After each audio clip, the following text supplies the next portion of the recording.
إما ألين أم دەسەڵاتە ئەم حاکمیەتە سێشتە: مەیدانی تەشریع، مەیدانی تەنفیز، مەیدانی تەحاکم.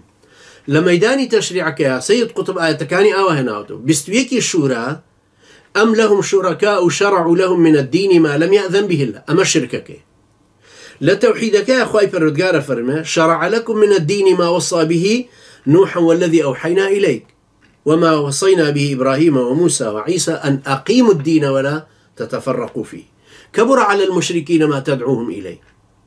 سيرك أخوي فردقار ليرا فرموا إلى بستويكا: أم لهم شركاء شرعوا لهم. أما شركي تشريعا توحيدي تشريعكش أما بك فرمي: شرع لكم من الدين ما وصى به أن أقيموا الدين.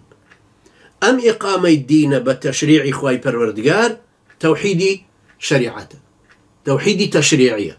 أوش يعني شركي تشريعي بو آتك بستويشي شورى. أما شركي يكم توحيدي يكم مجالي شرك التوحيد لبواري يكما كتشريع لحكم شوايا لمجال حكمك يا أخوي پروردگار فرمي: فلا وربك لا يؤمنون حتى يحكموك فيما شجر بينهم ثم لا يجدوا في أنفسهم حرجا مما قضيت ويسلموا تسليما. هروها آياتكان مائدة شلو شلو بين شلو حول: ومن لم يحكم بما أنزل الله فأولئك هم الكافرون فأولئك هم الفاسقون فأولئك هم الظالمون. أو كسي حكم بشريعة إخوانك هم كافرة هم ظالمة هم فاسقة هم مشرك.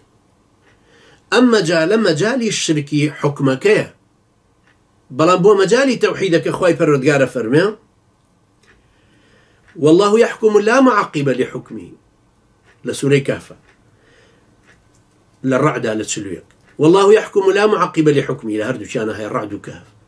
أخوي پروردگار حكمك بهيت شويك أو لا نافية للجنس تشك بدواء اسم نكرة مبني على الفتحات. بهيت شويك تعقيب لسر حكم إخوان أدري نبي قوري نزيادي كي نكمي كي نبديلي بو بيني تشرب. خوا حكمك حكم غير خواي قبر قبول ناكر. توحيدي حاكميتك الليرة توحيدي حكمة الليرة شابر عن بركي شركي حكمة.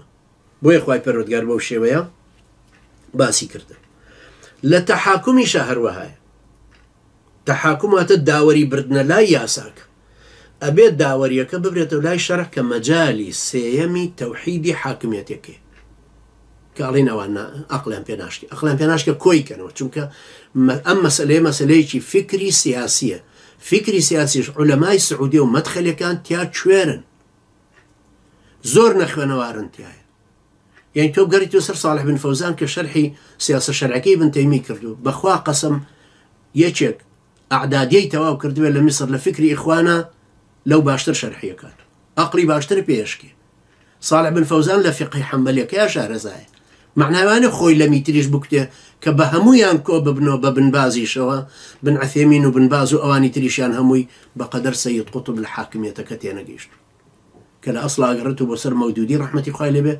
كبدا صلاتي سياسي وري قرتو دا صلاتي سياسي يعني تشريع تنفيذ حاكمية تحاكم.